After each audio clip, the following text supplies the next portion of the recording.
Welcome to the Stories in the Cemetery podcast, where we discuss investigations, paranormal methods, and equipment. We're more than just a podcast, and if you've been on one of our interactive ghost hunting experiences in downtown Charleston, well, you already knew that. We also run a Spirit Box boot camp, have recently published our first paranormal workbook, and are constantly challenging and experimenting with new paranormal methods and technologies. We even created a scoring system to determine how active a paranormal investigation is after you're done investigating. We call it the SITC scoring system. This podcast also has a blog post for each episode so that you, the listener, can see and interact with our investigations and studies into the paranormal. Let's get into today's episode and methodologies.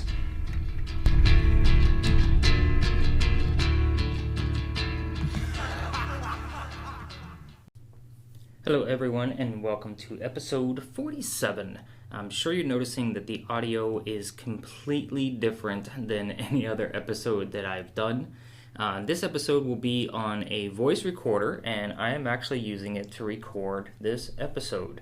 So we're going to be discussing the ZOOM Pro H4n. This is a crazy detailed microphone voice recorder that's actually meant for musicians.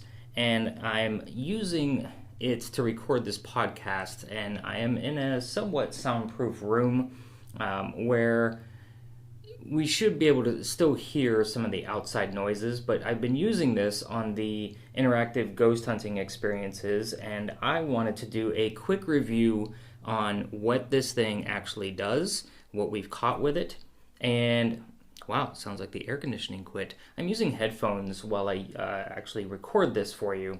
And what's funny is you can literally hear every little detailed sound that comes out of it. So let's just break right into this. I've been using this thing for about 6 weeks now. I've been experimenting with it at one new location for the interactive ghost hunting experience. And what I try to do every year is I try to take out one location and add one new one. And this year I thought I would add a new device specifically for the new location to test out. I normally do this during the months of November and December, so it's been very interesting to say the least. So the first time I plugged this guy in and slapped some headphones over my ears to test it out just in my home, it was miraculous and nothing short of amazing. It was like, holy cow, what is actually happening with this guy? For my guests on their first listen, I've even had them make comments like, why don't humans hear things like this? And the whole purpose of this voice recorder was to obviously record any kind of EVPs, electronic voice phenomenon. I do use a regular Philips voice tracer to actually record the entire experience for my guests. And with this one, I was going to experiment with just one location in hopes that we captured true EVPs, something that we wouldn't normally hear out of the distance of coming out of the Philips voice tracer. So during the EVP session that we used this recorder for, I do provide a set of headphones for one listener out of the group to get a true taste of what this thing is capable of doing.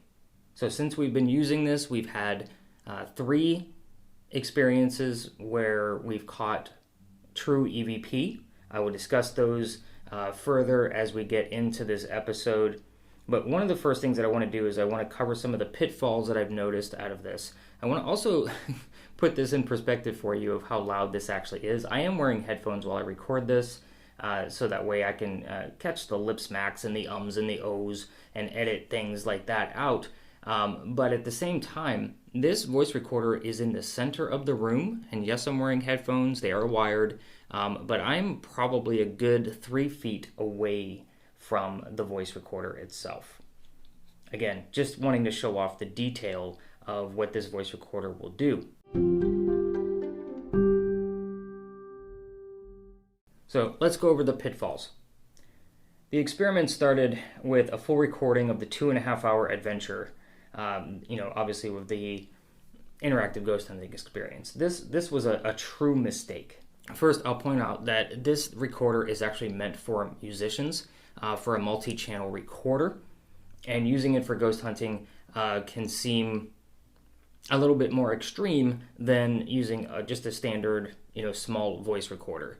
But I wanted something that was going to show we mean business, and when I handed it off to somebody to actually listen in, I wanted something with some weight in their hand.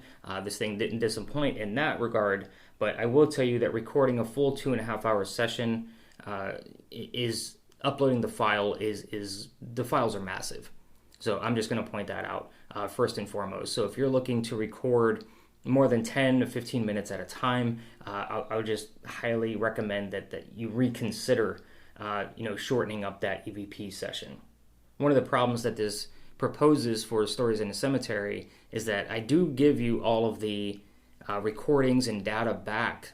So giving 2.5 hours of this recording was going to take quite a while to upload, not only to my website, but for me to cover and study for a 2.5 hour full session. So for the sessions that I have been using it for, I do listen to it from start to finish. So that way I can learn how it works, what noises is it picking up, and what's in the background of those specific spaces that I take my guests to. But a 2.5 hour session, just not going to recommend it at all for anybody that's going to dive into this Zoom crazy recorder. I also thought that this would be just a great addition to one or two spots instead of recording the entire session, giving a full-time job to somebody just listening to this intense, detailed, meticulous recording with headphones for 2.5 hours. Being a nice little add-on for 1 to 2 locations is just a great added feature that I'm changing it up with the 5 to 7 locations that I take my guests to. I also realized that even a small breeze, because the interactive ghost hunting experience takes place completely outdoors, and just a small breeze can actually ruin the full recording at all. Like, you can't hear anything other than that breeze, because these little tiny microphones that are on here are just so intense that a fly landing on it is going to make that much of a difference. So what I did was I purchased a windscreen. You can see the picture of a windscreen in the picture that we posted for the podcast episode. You can also go to the blog post on the website. Link will be in the show notes. But the windscreen is so large, they actually call it a dead kitten. I thought that was kind of ironic, considering that I'm using this for ghost hunting. Just the word dead in there, nothing that I'm wishing dead kittens to show up on my doorstep. But just the word dead in here as I'm using it for ghost hunting was kind of ironic. But it seems to work out really well. I did purchase one that had foam on the inside and then had that faux fur on the outside of it. So I just have to attach it, before I hand it off to a guest, depending on how breezy or windy the night is for us during our investigation. Another pitfall that I found was the battery usage. I found this rather surprising for such a powerful little device. This recorder takes AA batteries, and I found that even for a musician standpoint, almost the massive pitfall about this device in general. Now, using AA batteries for Stories in a Cemetery wasn't really an issue because we carry a lot of rechargeables at the charging station, and I always have double the amount per device. So that way there's always a set recharging for the next investigation. Before every investigation, I do sanitize and change every single battery out of every single device with a new recharged battery. If it's a rechargeable device itself with an internal battery, those are also fully charged. So rest assured that my guests know that if a battery is drained, it is a true occurrence, because whether a device was used on the previous investigation or not, depending on the number of ghost hunters that showed up, I always change out the batteries. That is a constant thing that I am doing. First off, I never know which devices I'll be using. I never plan these things out until I actually meet my guests, because if you're a ghost hunter, a paranormal investigator, you know that every device has its own personality, and I like to match that up with the people that I am meeting for the first time. So just word of caution, if you're getting into ghost hunting and picking up some equipment, always use rechargeable batteries. First off, I feel like they last a little bit longer, not to mention they're way more cost effective. But buy 2 full sets, so that way you have one set in use and then one set that's in charge for your next investigation. With Stories in a Cemetery, that's a necessity because I'm open 7 days a week. So that could mean 14 to 21 investigations in a row, and I constantly need a rotation of batteries. However, if you're on an investigation, I would always, say take an extra set with you just in case something does get drained, or you're recording for long periods of time. You're definitely going to need a second set of batteries. So let's talk about the celebrations of this device. So I'm just going to reiterate that the first experience with this device was, I can't tell you how clear it was and how eye-opening it was of things that we actually miss on a regular daily basis, or things that we even count as background noise. So at this point, I'm listening to myself record this podcast episode, and I can hear some type of fan running in the room, or an air conditioner or something. And it is almost just as loud as my own voice. So I'm hoping when I go back to re-edit this and kind of take a listen to it, that those noises aren't going to be as distracting to you for the listener through the podcast episode. So I'm going to do my best to clean it up, but I'm just telling you how clear this can actually be. What I will tell you is that we are using this device outdoors, because we are taking this through a ghost hunting experience outside. You guys all know I don't like to call it a tour, but in essence, we're outside. We're touring the city of Charleston. What I've decided is that we're not going to be using this device on Fridays and Saturdays due to heavy car traffic, which can be very distracting, and of course, people walking about. Using it Sunday through Thursday only seems to be fitting the bill quite nicely, because Charleston can be very quiet during the weekdays. So the new location that we've decided to use this for is a murder mystery, and that's why it's so short. It's a mystery, so not all the details are involved. I simply tell what is known about the murder mystery, and then I have one listener kind of sitting on a set of steps and basically listening to the entire thing with all background noises and listening for any kind of voices. One of the first sessions that we used this with, I wouldn't say within the first week or so, I did capture a help in the background while I was telling the story of a woman that was murdered, shouting for help as she was lying on the sidewalk. She was shot. To reiterate that story, it is Mary Ravenel's murder mystery from 1933. But finding a help disembodied voice in the background on a very quiet night in Charleston was quite surprising, and it was pretty clear. And I will tell you, within sight, there was nobody around besides me and my group. It was pretty late. By this point in the tour, it is usually about 11 to 11:15 p.m., and it is pretty quiet in Charleston. So to hear the help was pretty surprising, and I was actually pretty happy with it. So I'm going to play that now, and you guys can actually kind of get the gist of what I caught in the background.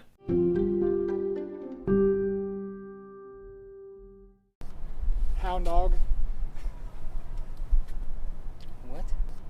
Hound dog. What? So a second EVP that we caught, actually it was quite a surprise on both ends. So first I'll explain that after I told the murder mystery tale, one of the listeners wanted to continue to wear the headset while we recorded at the next location. She felt like she wanted to try it at another location as well, so I allowed it. It's not a big deal to me. The more we get to experiment with these devices, the better.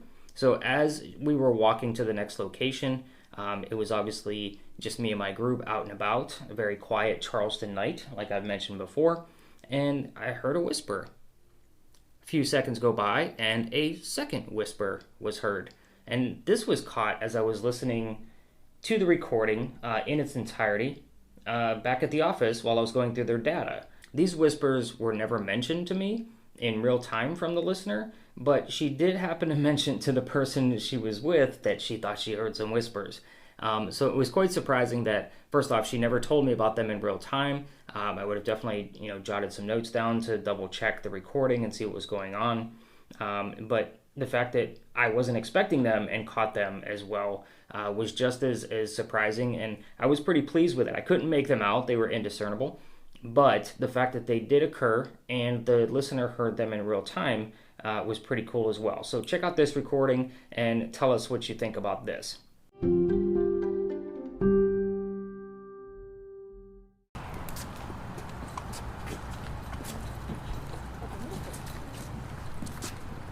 We have gotten triple-digit EMF inside the park during this blind transition, so you're going to definitely keep I got messenger now.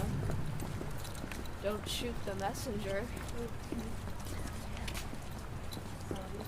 I feel like I hear whispers, but I can't tell what the whispers are.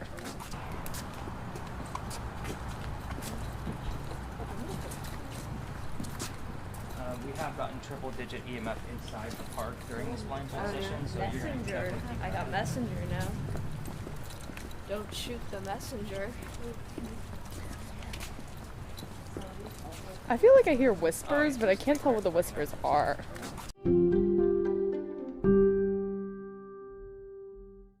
And last, the third piece that we found with the new recorder, I was telling the story of a man who died of tuberculosis, and we were going through an Estes method session along with the Seer app, and then I had somebody using this Zoom recorder quite a few feet away. I would say anywhere between 50 to 75 feet away from us, and there was another tour group in the same area. However, the person listening was pretty attentive to her surroundings and really looking around. And she came to me later on and told me that she heard a coughing in the recording, but didn't see anybody coughing from the other tour group, nor was anybody coughing from our group, or else I would have caught that on the other EVP recorder. So we do have somebody coughing in the background of this recording I'm about to play for you, and it makes sense because we were discussing a man who died of tuberculosis.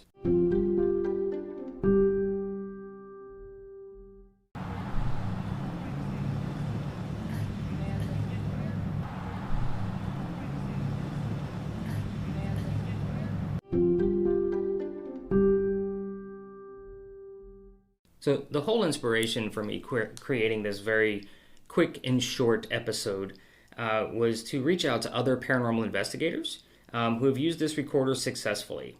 I'm going to be listing the settings I have of my recorder so that way we can compare. I would like to see and hear any EVPs that you've caught with this recorder, and feel free, you can send them to me.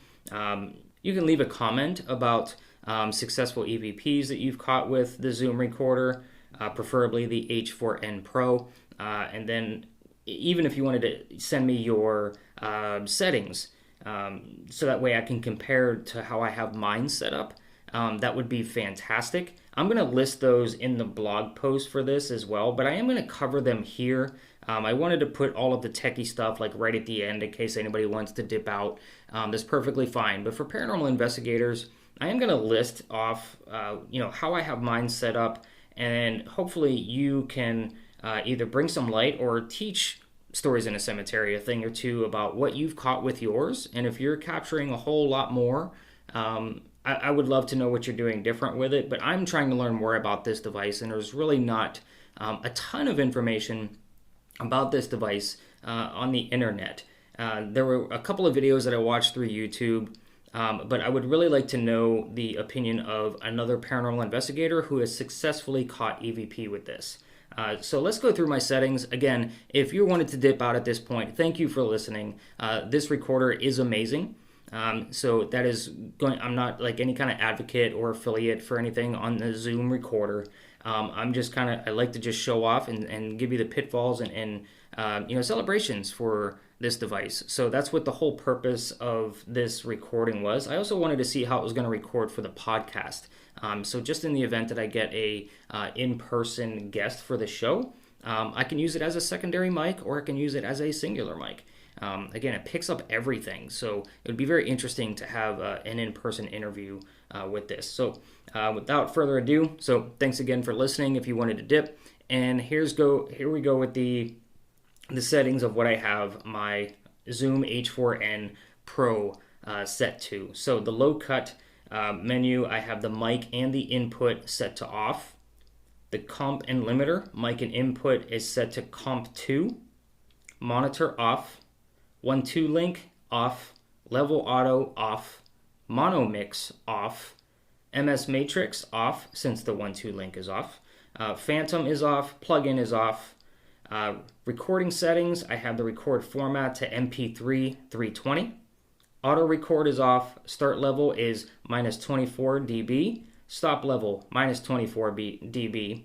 Auto stop is off, and the prereq is off. So again, turning off a lot of these settings. I wanted to get as much of a raw recording through each investigation as I possibly could. So again, if you want to teach me a few things about this or send me a few of your EVPs with the settings that you used, I would greatly appreciate it.